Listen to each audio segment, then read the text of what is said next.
Welcome back to Beyond the Uniform. I'm Justin Asiri, and my goal is to help the military community in their transition and succeeding in a civilian career. Today's episode number 305 with Lieutenant General Ben Freakley. So the first thing I would say was there's an element of fear because all of us are going from the known. Crazy thing about the military is when we join, all of a sudden we know what clothes to wear, we know what time to get up, we know what we're going to do all day, we know we're going to go to our next school, we know we should be considered for promotion, we know if we make promotion, hallelujah, if we don't make promotion, that tells us something else. But there's a map in front of us, there's a roadmap, regardless of whether I'm a young sailor or whether I'm a Lance Corporal in the Marine Corps or I'm a senior airman. There's a map in front of us. And so now we go from the known to the unknown, and there's a bit of fear. Well, I have to say, first of all, interviewing a three-star general, that being 10 years out of the military, I think my respect for someone in that position has only increased over time.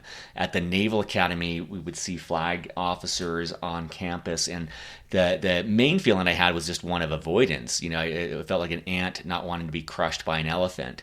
And I think in the military, sometimes I got jaded and started thinking like, well, if I stay in, you just get promoted at certain levels, and you just, wait your time and stay in, and you'll make it to the top.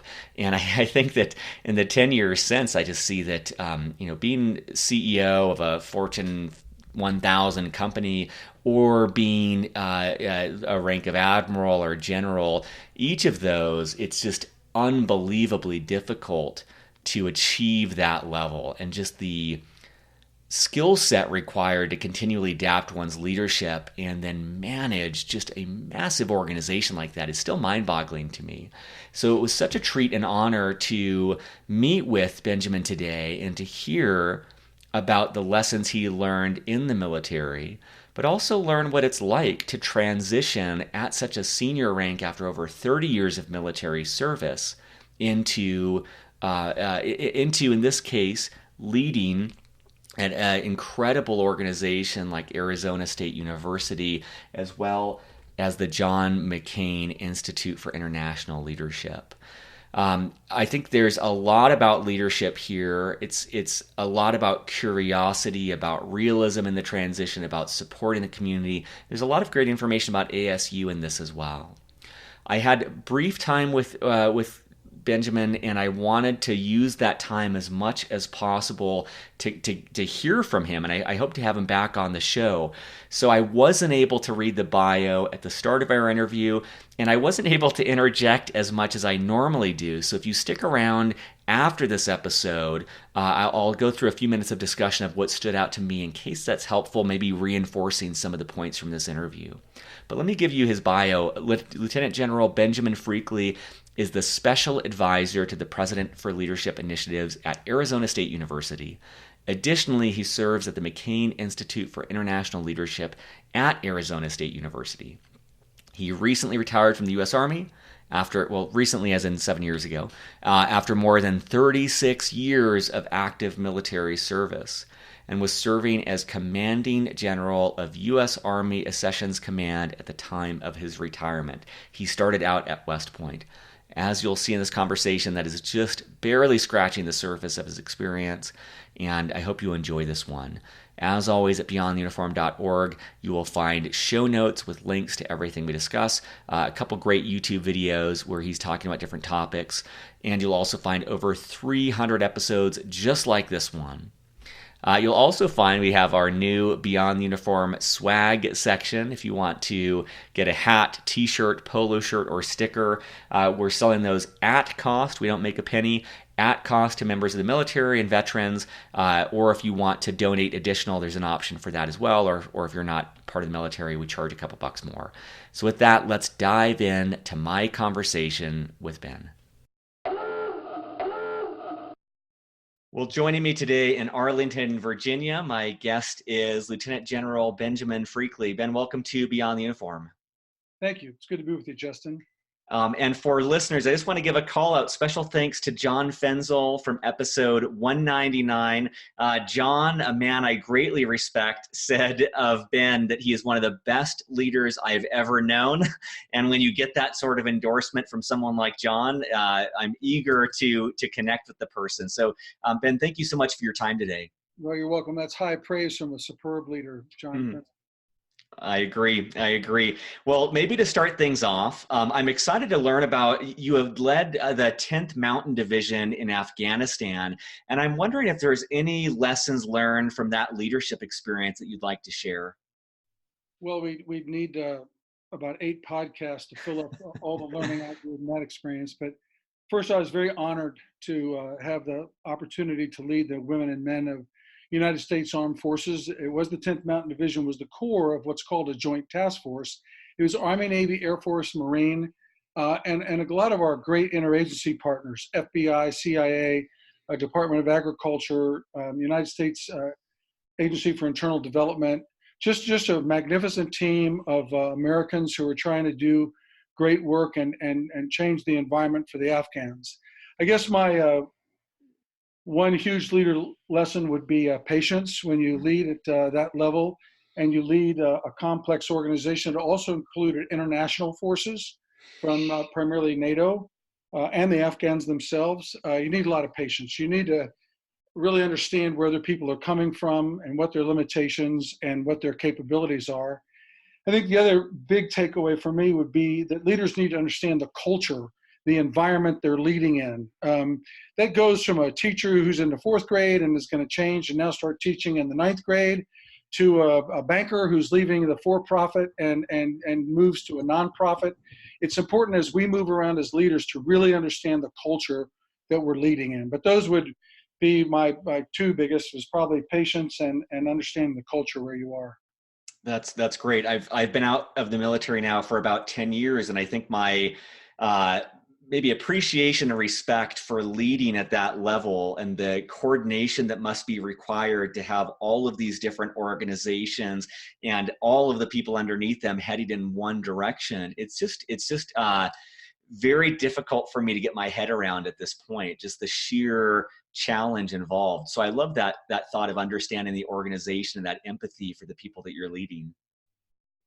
Yeah, and I think, at that level, that part of that patience is leaders at very senior levels have to establish a vision, and they have to empower and delegate and trust that all those folks beneath them are going to, consistent with that vision, move forward and accomplish the aims. If you think with that many people, 18,000 just from the 10th, and then you had on top of that, we were knocking on the door, 25,000, 26,000 people.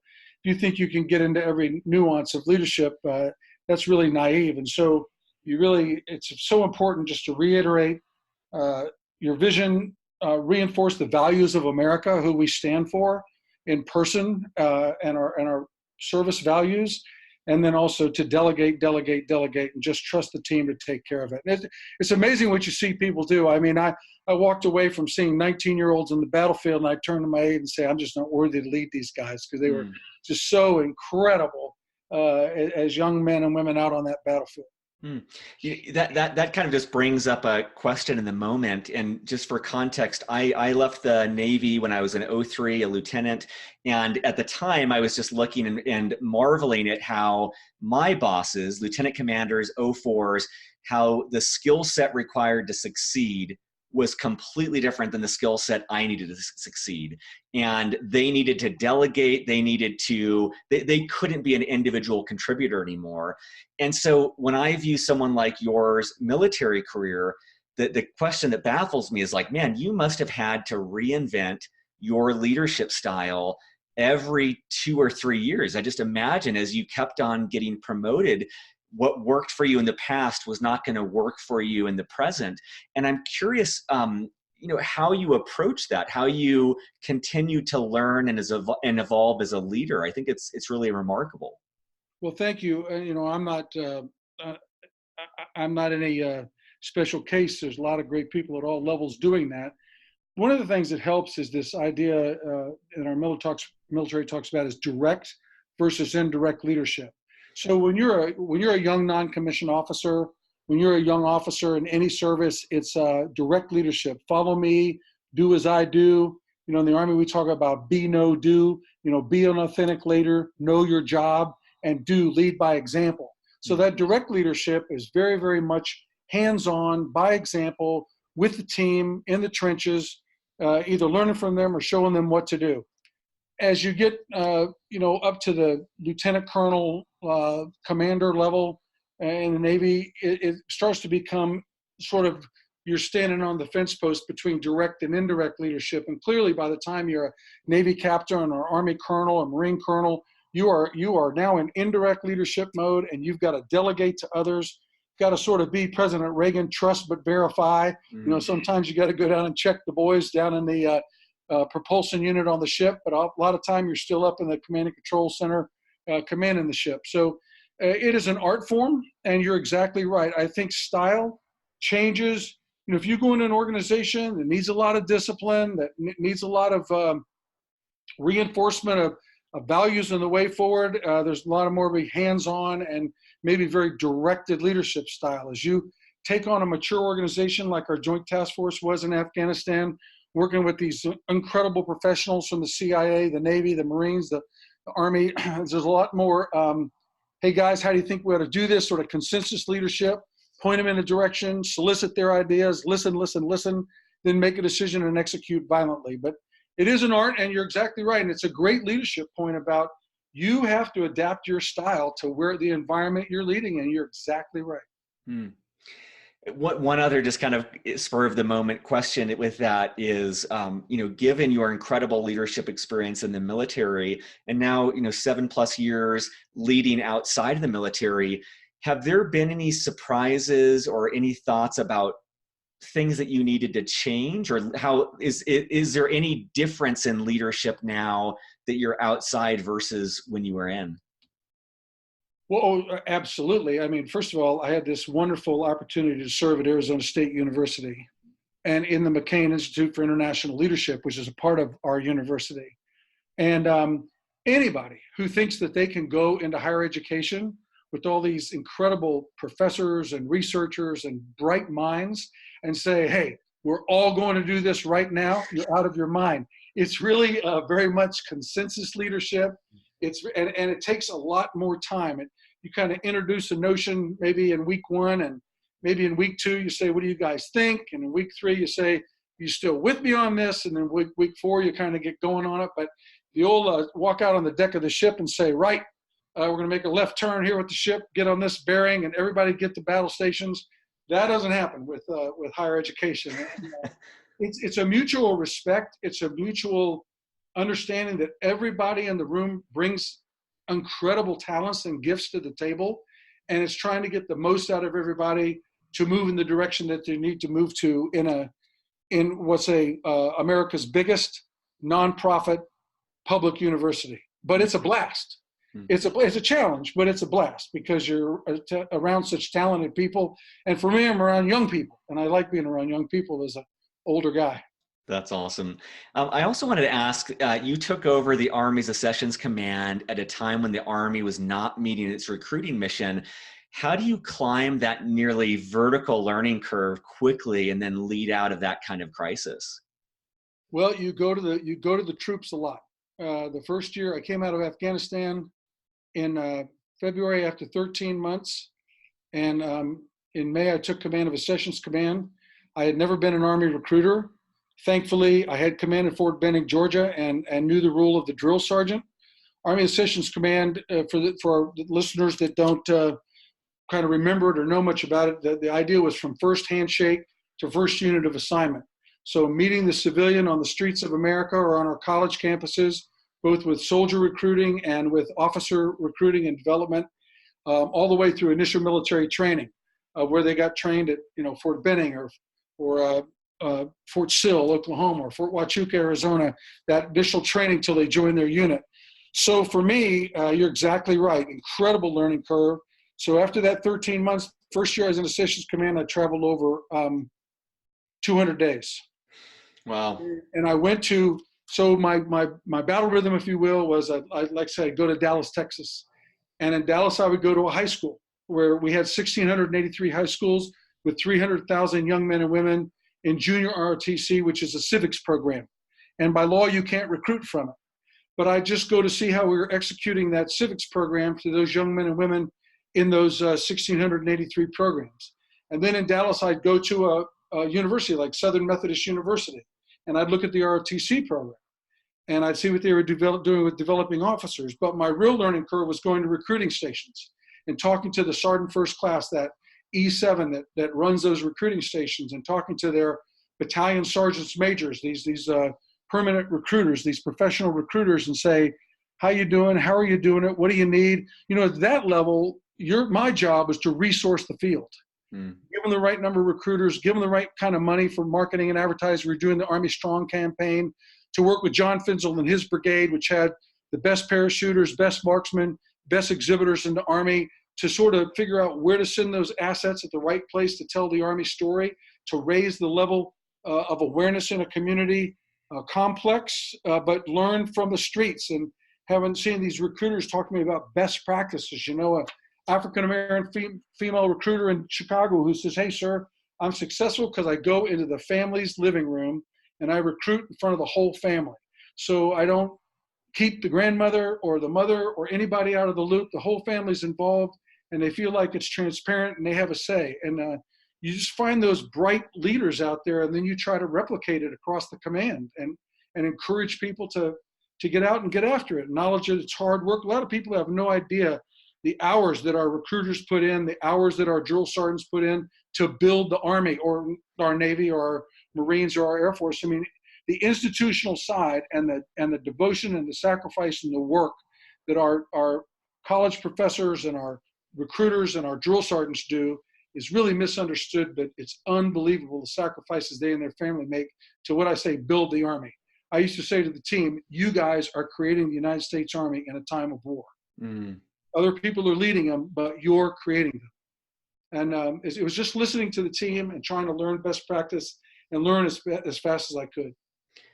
I appreciate that too, because I just feel like for listeners, regardless of, you know, especially the ones who are already veterans and out of the military, the principles that you're describing there feel very translatable to every industry, every functional role, that aspect of the FaceTime and supporting people. And I remember at the Naval Academy, we went to the Jet Stadium, and the guy that ran it was a veteran.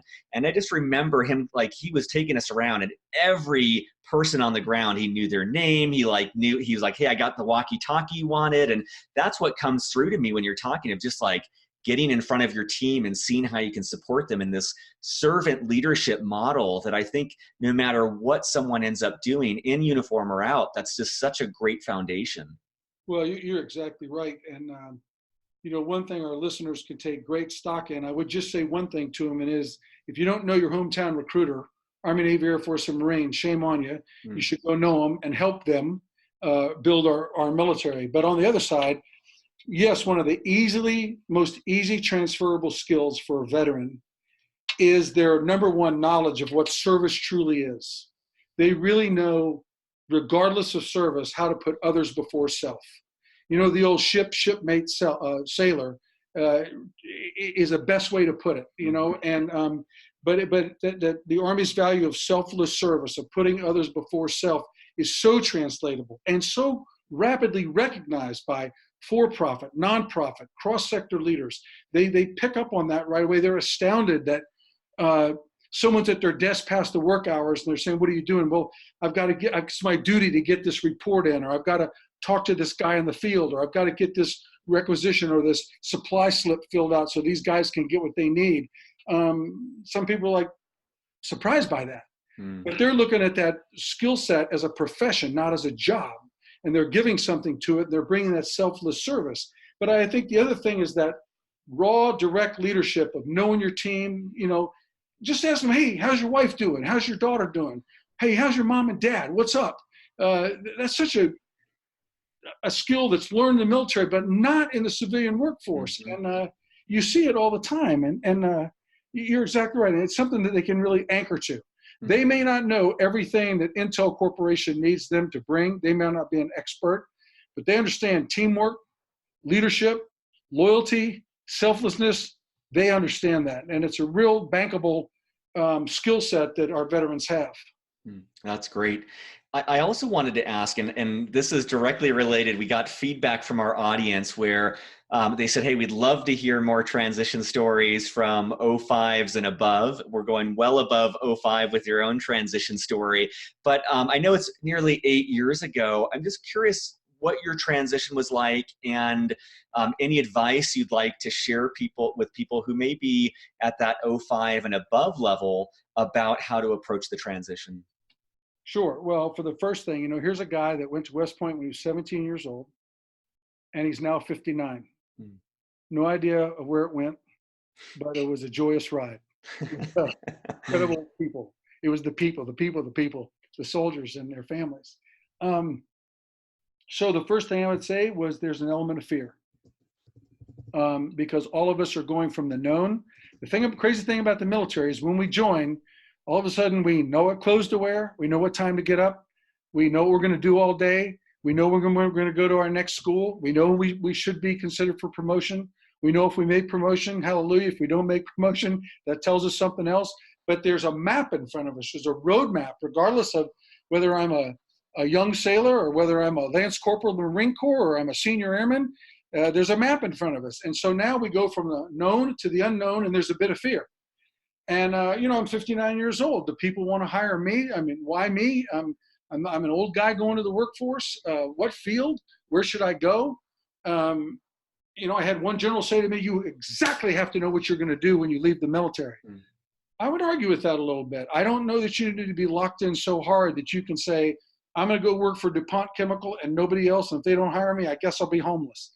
You've got to be agile and you've got to be adaptive. So one thing was fear. The second thing I would say is preparation. I spent the last 18 months before I left active duty, knowing that I was going to leave active duty, asking young non-commissioned officers, warrant officers, command sergeant majors, colonels, generals. I asked them, what is your transition story? Tell me how you transitioned. What did you do? How did you do it? And you have to prepare yourself mentally that I'm going to leave. And then, there's the triangle they always talk about. It's where do you live? How happy are you in your work? And how much do you make? And you want to try to balance those 3 points of the triangle with you in the middle. And some people make a lot of money, but they don't really like their work. And some people live where they want to live, but they don't like their work and they don't like their money. And some people get all 3. But you have to, and that's where you have to have a dialogue with your family. And, you have to kind of set priorities with your family about what's the most important. And I know a general officer, most important for them was to live where his wife wanted to live. And that limited him in job opportunities.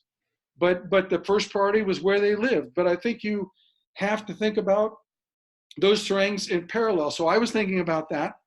I had some very good mentors who wanted to set me up in defense and work in defense. And I was open enough to go to a few interviews and looked into it. But I got to tell you, I kept thinking, no, I want a new adventure. I want to do something I've never done before. I used to have this saying on active duty, both in combat and out of combat, that if you feel comfortable where you are, it's time to move. In combat, if you're comfortable where you are, you're going to get attacked. In life, if you're comfortable where you are, you don't grow as a leader. You don't get, that curiosity spark leaves you and you get complacent. You think, I've been there, done that. I know everything. And you become the cranky old guy that knows everything about supply, but you don't know everything else. So I think you've got to be adaptive. And so the more I kind of interviewed and talked to people about defense, the more I didn't want to do it.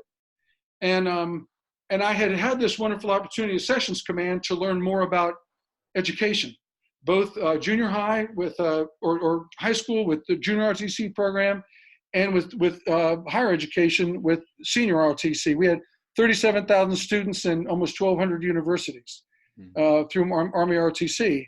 And by sheer luck, I got to meet Dr. Crow at ASU. And he started talking to me about his vision for Arizona State University. And imagine a vision that includes, will be known not who we exclude, but who we include and how they succeed. And that sounded an awful lot like our military to me, that we welcome all races, all creeds, all colors, all genders. We welcome them all. and we turned them into a team. And I just thought, now that's something I could be a part of. And so for me, it was alignment of my values to the organizational values of Arizona State. And then, and one of the sticking points was, he said, why won't you close the deal? Because he talked to me for like 4 months. And I said, well, Dr. Crow, I really don't want to live in Arizona. I'm an East Coast guy. I've got 5 sons. We live in the East Coast. He said, look, I don't care where you live. I just want you to be part of our team. And so with a leader like that, sometimes we put our own mental blocks up that to work for Intel Corporation, we have to work in Phoenix. They might let us telecommute. They might fly us in every month. We can strike those deals, but we don't, because in the military, when they say, hey, you're moving from Fort Bragg, North Carolina to Fort Bragg, North Carolina to Fort Campbell, Kentucky, it's yes, sir. You don't work a deal. In transition, you can work the deal. And that's one of the things I really learned. So I think for my transition story, don't be afraid. You will get hired. Easy to say, but when you live in it, you have some intimidation. Even 3-star generals are intimidated about what's going to happen. Can I take care of my family? I'm going to make a living. Can I do something worthwhile? Don't be afraid. Be open to ideas. Be curious, and don't do something that's easy. Do something that starts a new adventure, and have some realism. I was talking to a wounded warrior before he separated when I was at Fort Knox, and I said, "What are you going to do?" He said, "Sir, I'm going to open a small gun shop." He says, "Wonderful. That's a great thing. And do you know a lot about guns?" "Oh, yes, sir. I grew up, know a lot about guns, know a lot about hunting, fixing guns, everything like that." I said, "How about your small business? What do you know about small business?" "Hey, sir, I don't know anything about small business." I said, "You thought about going to community college and learning about small business? Have you thought about finding a business mentor and go apprentice for 2 years before you put your hard-earned money into a gun shop? What about," I'm from rural Shenandoah County, Virginia. I said, "What about opening archery so your clientele's a little bit broader?" He said, "I don't know anything about archery." So I said, "So go hire somebody else that does. But don't just be a gun shop, be a gun archery, sell clothes, but you might want to get a little experience." And the other thing is on expectation. I had a wonderful, wonderful, wonderful sergeant first class. And I said, "What are you going to do?" He said, "I don't know, sir, but whatever I do, I'm making $90,000.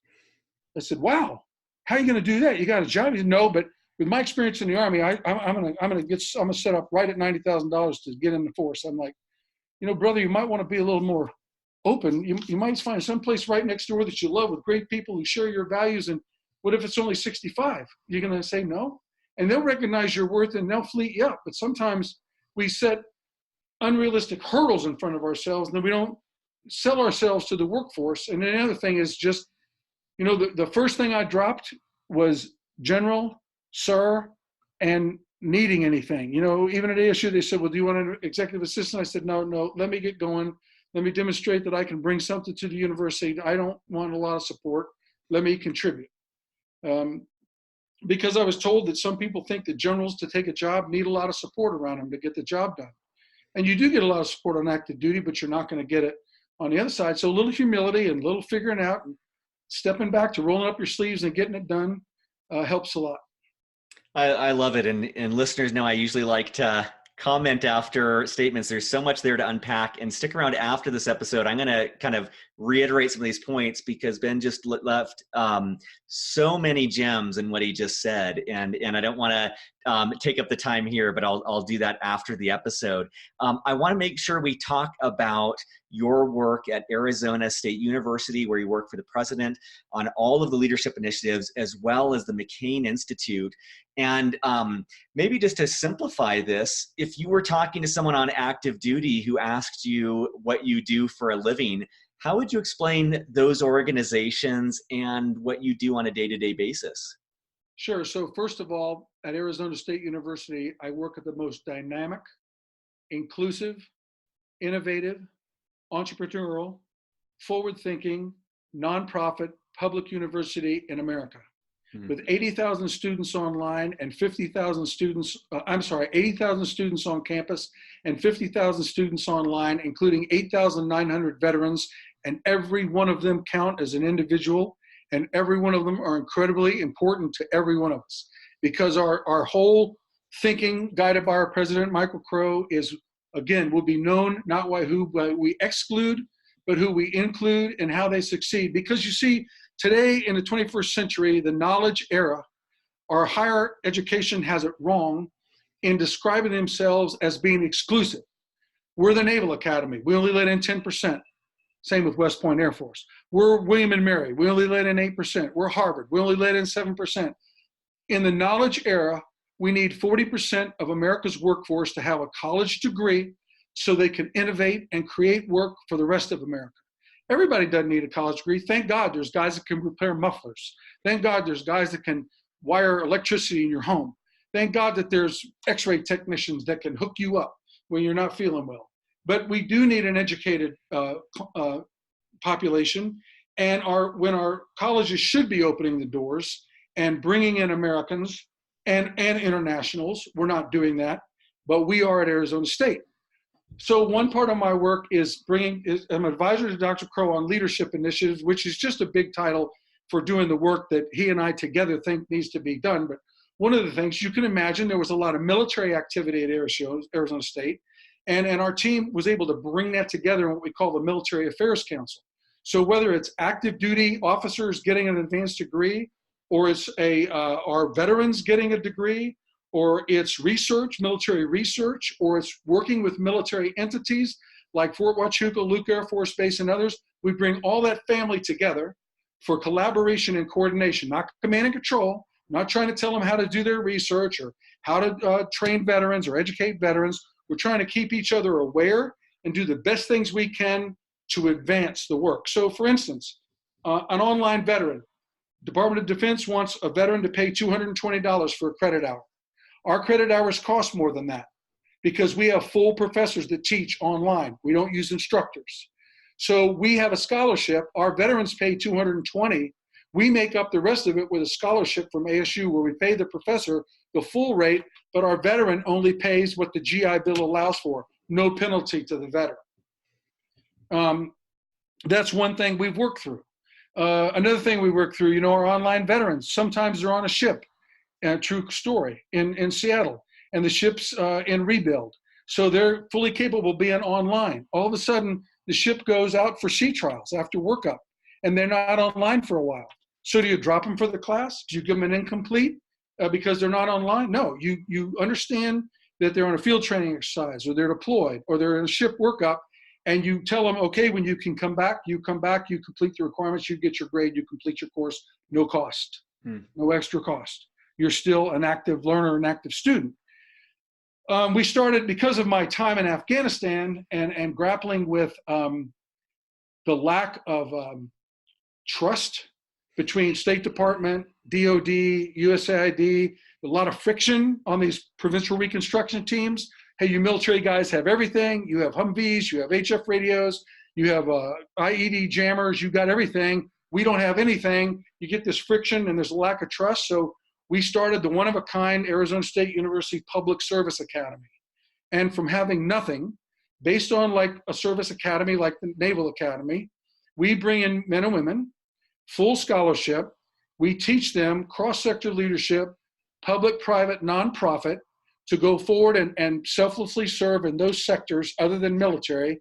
But they train we have 650 Army, Navy, Air Force, Marine, ROTC students at Arizona State. So they train together.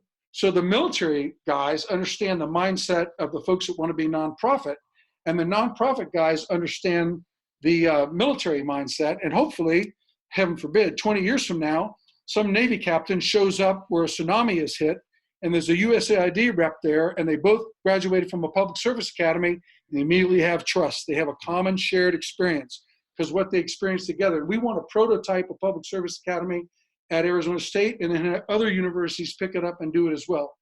We had our first graduating class last year, and to get into Teach for America, to get into AmeriCorps, Peace Corps, Bloomberg Philanthropies, that's tough cuts to get in that. We flooded the market with our first graduates because they have to do an internship every summer, in one summer nonprofit, one summer for-profit, one summer public. So they've had experience in the sectors. They've had leadership training in the sectors. They've got a solid degree in whatever they want it to be in, physics, philosophy, poetry, you name it. But they're well-educated, they're leader trained, and it's exciting to see this. So we went from nothing. Imagine having no upper class when you're a freshman. That's good and bad, to where you become the upper class. And we've had our first cohort graduate, very excited. So that's some of the work at Arizona State. Besides, we constituted a Flag Officer Advisory Council. Dr. Crow said, these generals and admirals at the zenith of their career, when the military is invested in them, they tell them to retire. They're just getting going. He said, there's no way I'd let a 59-year-old professor go when they've got so much more runway to keep working. So we have 18 women and men from all services, Army, Navy, Air Force, Marine, Coast Guard, who are the Flag Officer Advisory Council and advise Dr. Crow and other parts of the university on how to do better work and network with the military. I'll take a breather for you to ask me a question about ASU, but then I can move on to McCain Institute. No, I think this is great, and I love the energy, and I love the amount that you're doing, and I especially appreciate how you're accommodating veterans as part of that inclusion and making sure that everything is accessible, and just the sheer magnitude of the vision of rolling these programs out. And I'd love to hear about the McCain Institute. Yeah, I will just mention one other thing that I should mention. Run by a former Navy captain, Mm-hmm. we have the Pat Tillman's Veterans Center at ASU. And it's just such a wonderful model. In fact, I brought other leaders to it because what it is, it's a one-stop shop for our veterans. To begin, that transition from I'm in the Marines and now I'm going to become a college student. What we talk about these transitions, first I have to decide I'm going to go to college. Then secondly, I have to apply and get in. Then thirdly, I've got to get back to being a good student because it might have been some years since I wrote research papers or did mathematics or I did a lot of intense studying. And then I've got to see my way to graduation because I might have a family and I'm trying to balance some work and my education and taking care of my family. And sometimes what goes first is the education. And then so I've got to see myself to graduation. And that last transition is graduating from college to meaningful work. So we feel like we owe it to our veterans to help with every one of those transitions. The Pat Tillman Center smoothed that because we have the VA and our higher education in one center, named after a legendary ASU Sun Devil and a man who gave his last full measure of devotion to our country, Ranger Pat Tillman in Afghanistan, gave up a Arizona Cardinals football salary to come be a soldier, a ranger. But there, in our center, you can find out about your GI Bill, your healthcare benefits, your housing benefits, everything the VA has for you. And then you can find out your map for your higher education. And we even have a veteran advocate who is a veteran. So if a veteran needs to take Chemistry 202 to stay on track with the GI Bill and the class is filled, our advocate will call that professor and say, hey, he's got to get this done to stay on track, put him in your class, and they put him in the class. So we have advocacy, information, and awareness, and other veterans to help you all in one center. Now, the McCain Institute for International Leadership, a part of ASU, after the legacy of Senator John McCain, another veteran, and selfless service to country, serving causes greater than self. And our mission at the McCain Institute is to advance democracy, freedom, human rights, economic equality, rule of law, and countering human trafficking. So my role there is to run an international leaders program where we bring in 10 to 12 mid-level leaders every year for a year-long leader development course in character-driven leadership, the commitment to do the right thing in the right way for the right reasons in their home country. And they're selected based on what they're going to do to have impact in their country after they finish a year of leader development with us. And it's open to anybody. They can apply online at the McCain Institute, which is online. I just put in McCain Institute. We try to have an American per year. This year we had a Native American from the Navajo Nation, a police detective who's countering human trafficking in the Indian nations. She's an unbelievable leader. And so we welcome men and men to this great program. We pay a stipend. Everything's paid for. So you can focus a year of where are you now? Where do you want to go? And how are you going to make impact in America, or how are you going to have impact abroad? Many of them are countering, they're doing women's empowerment in countries. They're fighting corruption in countries. They're running for political office. We have a Venezuelan who stands for free speech in the Maduro oppressive regime. And he's out every night putting his life on the line, filming and speaking out against the Maduro regime and the suppression of freedom of speech and freedom of the press. They're incredible, brave people making a difference globally. We've now trained 62 from 44 countries. And we have a train-the-trainer program for them, and they have to train 100 people per year. So we're going to scale through that program and training thousands of men and women in the image of Senator McCain, Navy fighter pilot, prisoner of war, congressman, senator, a life of service to our country. And it's exciting to work there just because of the work we do and the people we have working there. That's exceptional. I know we've only got about 2 or 3 minutes left, and I always just like to leave space at the end. I know we didn't get a chance to talk about the Decision Theater or the Gettysburg National Military Park, but I want to leave you with the last 3 or 4 minutes here to share whatever is on your heart, whatever you want to make sure listeners know. Well, I would encourage you, if you want to know about the Decision Theater, to get online and look at it. But basically, it's a wonderful initiative at ASU started by Dr. Crow on how to take big data and technology and help leaders make better decisions by visualizing data. It's all about data visualization. Imagine a round room with 7 huge computer monitors in it that you put models on, and those models interact as you change variables, and you can look at different outcomes. We have all kinds of great people we've worked with and for, from Adidas to municipalities in Arizona, to folks who are fighting smallpox, to folks who are looking at sustaining water in the Southwest. A great portfolio. We're just a tool for great research to come to us. But really what I would like to leave with is that our number one, I'm so proud of the men and women currently serving in uniform. I have a son wearing that uniform right now in Afghanistan right now. But also the families that make such a sacrifice so that we can serve.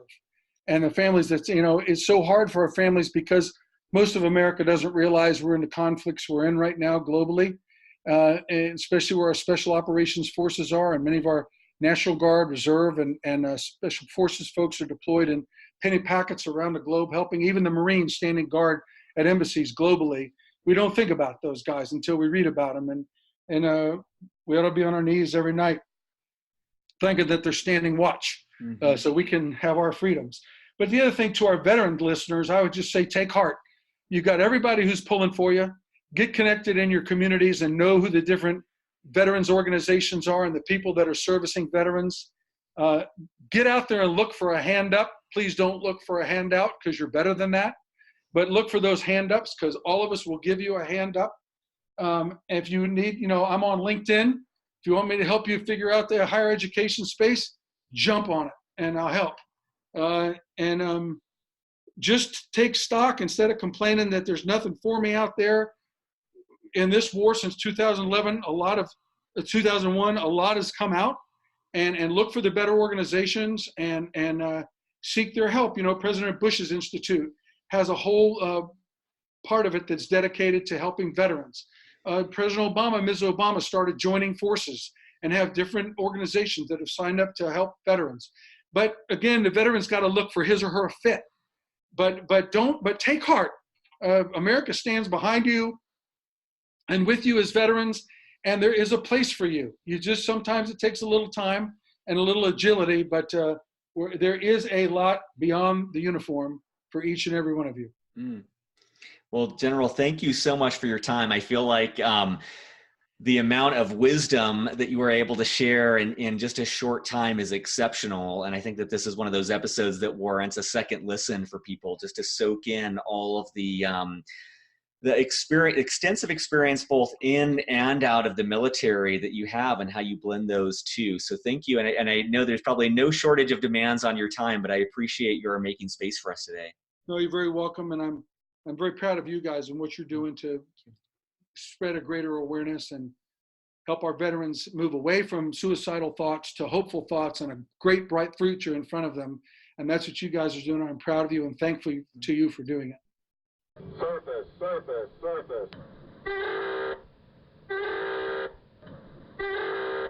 Well, thank you so much for listening. Normally during these interviews, I like to chime in and break up the pace, try to tease out some lessons learned or just share what's resonating with me. With Ben, I just felt like he had so much to offer and we had limited time. And so I didn't want to interject and take away from hearing as much of his knowledge and wisdom as possible. But I was just taking notes and wanted to walk through and highlight at least a few of the things that stood out to me. And feel free to add in the comments for the show notes anything that stood out to you as well. So one of the things that I really liked, first of all, was Ben's honesty around the fear that he experienced when he was approaching his transition. And for me, that really made me relax. It made me feel a little bit more at ease because I think my assumption was that someone, 3-star general, someone like that, well, they've got this in the bag, they know what they're going to do. But to hear even at that level, that uncertainty and that fear, it really normalizes the experience for me. And so I hope for especially those of you who are still in active duty listening to that, that gives you a boost of confidence that you're not alone in this, you're not isolated, that everyone, even the most high-ranking people in our military, approach that transition with some trepidation. And the other piece of that I just loved was how he talked about how he was going up to chief petty officers, he's going up to everyone who's made the transition, and learning from them. And I think that speaks a lot to his humility. Again, I think that if I was in his shoes, maybe I would just look to other generals or other, people of that rank. And the fact that he realized that everyone experiences this transition and he can learn from anyone really speaks volume about his character.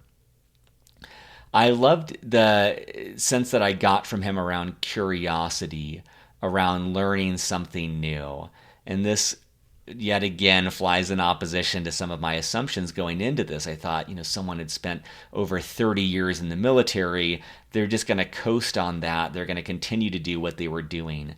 And what I appreciate about his work, both at the McCain Institute as well as at Arizona State University, is his continuous learning. And it stands out that sense of him not even getting an assistant and just wanting to do things, not wanting to be catered to. And I think that's a great attitude, especially if you're not a 3-star general, that you can adopt that mindset of learning and being willing to roll up your sleeves even after a very full career in the military. He talked about realism. I think that's great too. He gave that example of someone who said, I just want to make 90,000 when I get out.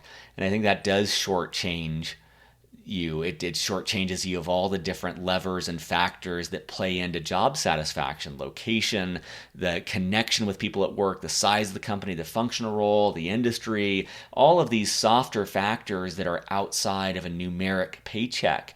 And it also limits you from, you may need to take a step back to find that dream career. It may be something completely unrelated to what you did in the military. And fixating on that salary can really limit your ability to explore and find something that's a good fit for you. I think it was also interesting to see at Arizona State University some of the examples he was giving about the amount of support they provide veterans. And I think that's something to consider whether you are looking at an educational institution excuse me, or whether you are looking at a company to look at how they support the military veteran community. And why I think that's important is not necessarily the support, but I think it speaks to the culture of those organizations. And I know from all of these interviews that many times veterans, and I feel the same way, many times veterans, when they make that transition, they miss the community. They miss that sense of connection to others who have served. And having an organization like ASU where they've got that support in place, it also implies that they've got a strong military community. There's other people there to form community with connection. And I'm not saying that, obviously when you get out, all of your friends are going to be in the military, my experience wasn't like that, but I had at business school, I had 6 other vets that I could, connect with when I needed to, which wasn't all the time, but it was really valuable to have that, to have people who understood my background. So those were the main things that stood out to me. Obviously, there's a ton more. I just loved his thoughts on leadership and how it changes outside, and just again, always learning, always honing one's skill set. But I hope you enjoyed the interview. There's over 300 other ones at beyondtheuniform.org. Check them out, and thanks to all who make this mission possible. Take care and see you next week.